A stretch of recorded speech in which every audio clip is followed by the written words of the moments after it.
While I paint this eerie portrait, let me take you into one of the most chilling stories in the world of the unexplained. Welcome to Mystery in Portrait, a series where we explore the strange and supernatural while I capture the mystery in paint.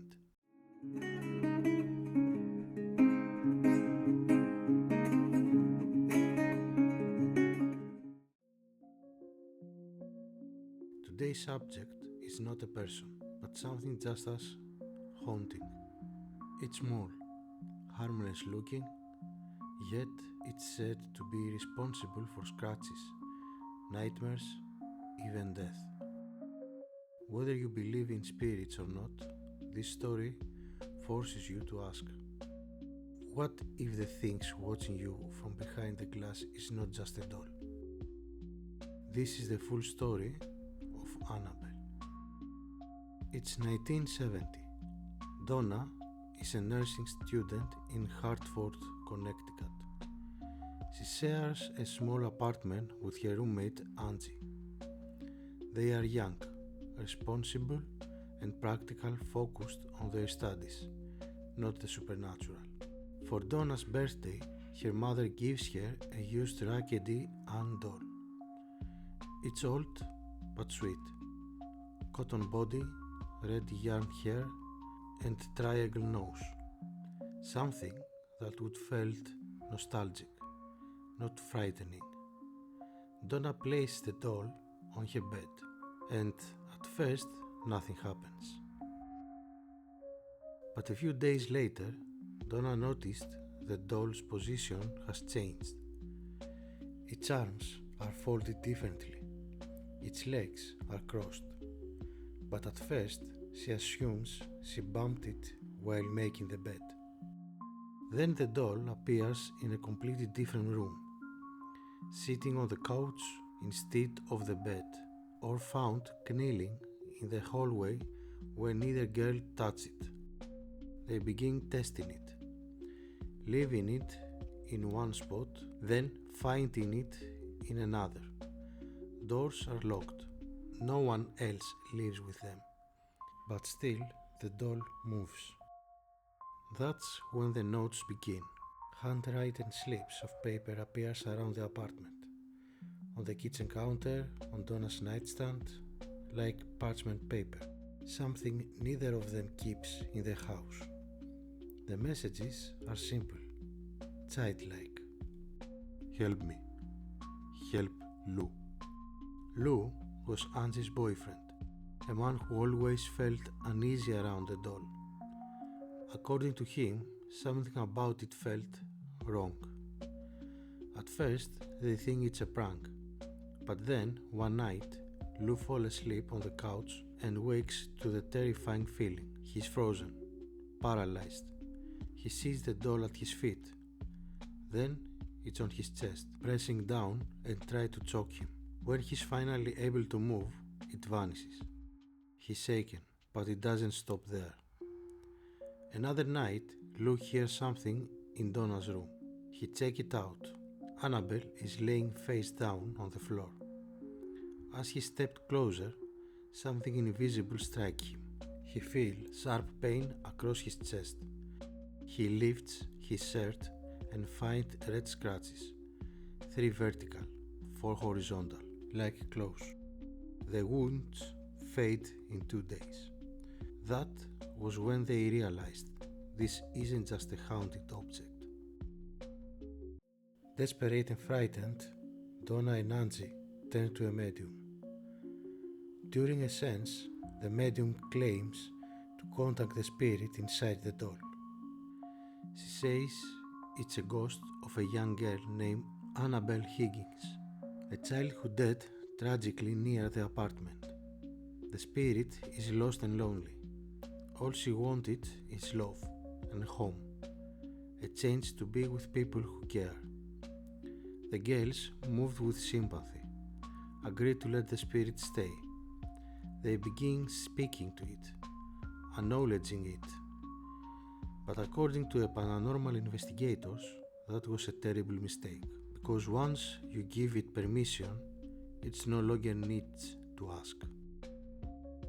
Word of haunting reaches Ed and Lauren Warren, two of the most well-known paranormal investigators of the 20th century. They have been involved in dozens of infamous cases: the Perron family, Amityville, and later the Enfield poltergeist. When they visit Donna's apartment, Lorraine immediately sensed something dark. Not the spirit of a child, not anything human. The Warrens believe the entity is not a ghost, but a demonic force pretending to be innocent, gaining the girl's trust so it could eventually possess one of them. According to them, it never intended to haunt the doll. It was using the doll as a conduit to get closer to a human host. They arranged for a priest to bless the apartment and take the doll with them. On the way home, they say the car stalls repeatedly. The brakes fail. Holy water is poured over the doll to stop the disturbances. Finally, it arrives at the Warren occult museum, where they place it in a locked wooden case with a sign positively "Do not open." The museum becomes home of hundreds of allegedly cursed and haunting objects, but Annabelle is the centerpiece. Even there, stories continue. One day, a young man and his girlfriend visit the museum. He mocks the doll, bangs on the glass, dares it to do something. On their way home, they crash. The young man dies instantly. His girlfriend survives and tells police they were joking about Annabelle's just moments before. Other visitors report nausea, dizziness, a crushing feeling in their chest. Some say they feel watched. Others refuse to even look at the doll's face. Even museum staff report strange electrical interference near Annabelle's case. It's important to understand this isn't the porcelain, sinister-looking doll from the Annabelle's movies. The real Annabelle is a Raggedy Ann, a doll originally created in 1915. It was a symbol of love, innocence, and childhood joy.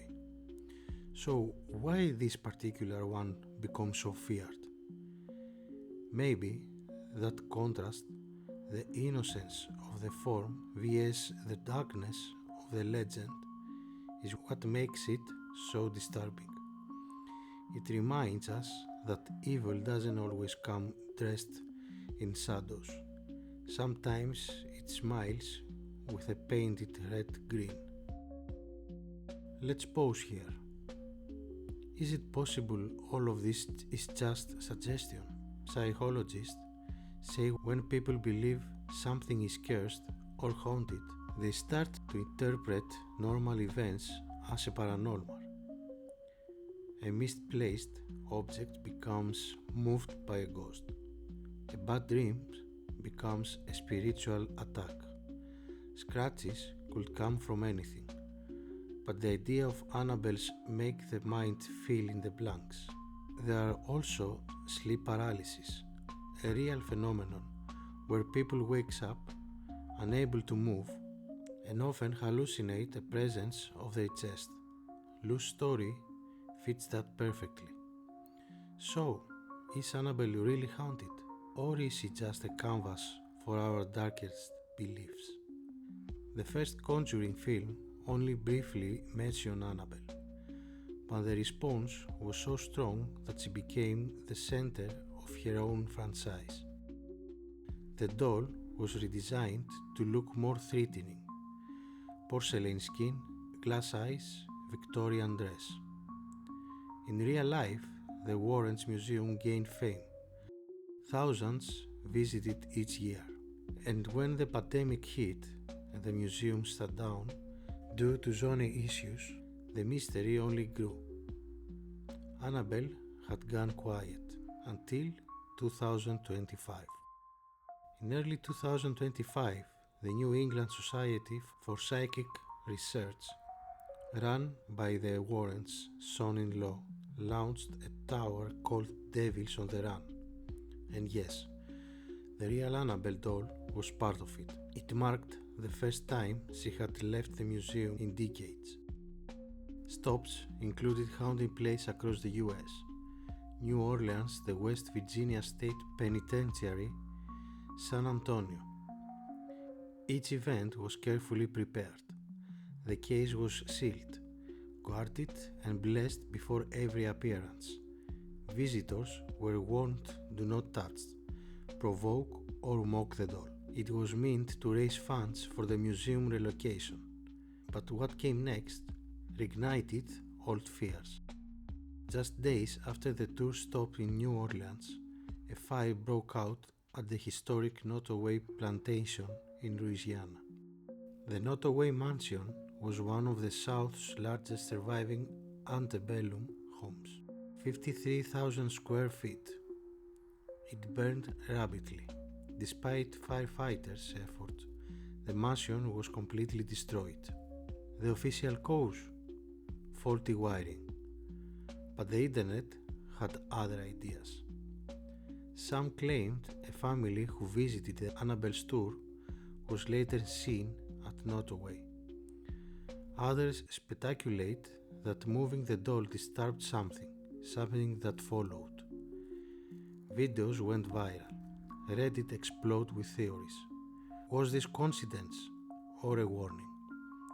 Of course, there is no evidence linking the events, but the fear returned, loud, fast and viral. Maybe that's what makes Annabelle so powerful.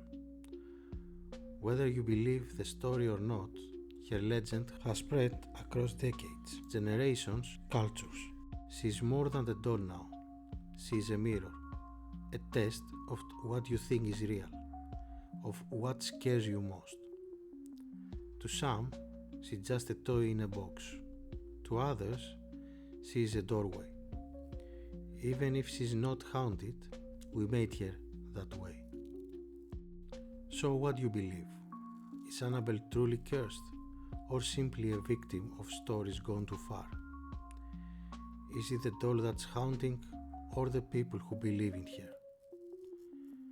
I'm just the artist. You decide.